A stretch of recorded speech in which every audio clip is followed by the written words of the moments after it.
क्या मणिपुर में चल रहे छापामार युद्ध का अंत नजदीक है?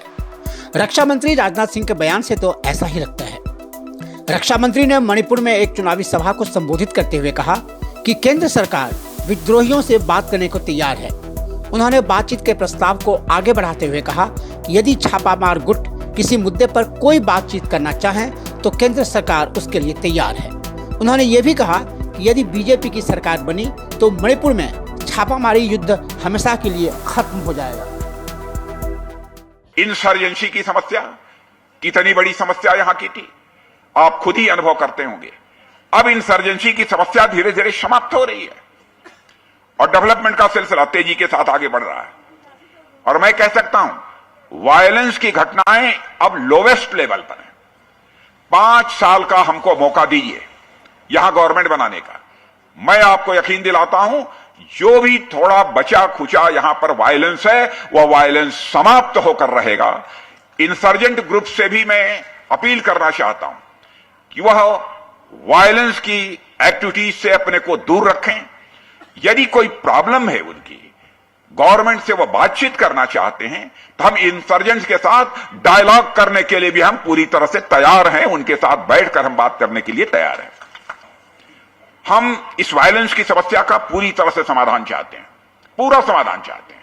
हम तो चाहते हैं इस मामले में कि यहां पर मणिपुर एक ऐसा स्टेट है, एक भी वायलेंस की घटनाएं नहीं होती हैं, उसमें सारी इंडिया में नंबर 1 स्टेट के रूप में खड़ा यदि कोई हो तो हमारा मणिपुर स्टेट खड़ा हो। यह हमारी ख्वाहिश है, यह हमारी इच्छा है। इसीलिए मैंने इस कंट्री का डिफेंस मिनिस्टर होने के नाते आह्वान किया है कि यदि इंसर्जेंट ग्रुप्स हमसे बातचीत करके प्रॉब्लम्स को रिजॉल्व करना चाहते हैं तो हम उसके लिए पूरी तरह से तैयार हैं। दूसरी ओर कांग्रेस महासचिव प्रियंका गांधी ने वर्चुअल रैली में मणिपुर के लोगों को संबोधित करते हुए दावा किया कि कांग्रेस पार्टी ने हर नस्ल, कबीले, समुदाय और धर्म का समान सम्मान किया है और उसके शासनकाल में कभी भी किसी तरह का भेदभाव नहीं हुआ है। उन्होंने लोगों को आश्वस्त किया कि मणिपुर में हर कबीले और धर्म के लोगों का, उनकी संस्कृति का और उनके मूल्यों का सम्मान किया जाएगा।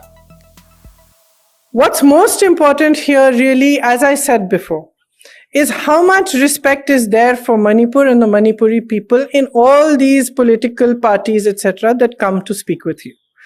Now, everybody will tell you that Manipur is the jewel of the Northeast. But is everybody treating Manipur like the jewel of the Northeast or not? That is really the fundamental question.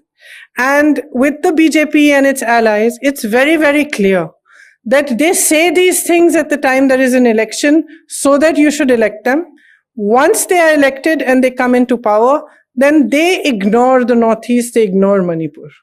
And they ignore Manipur because politically they don't think that it is important to them.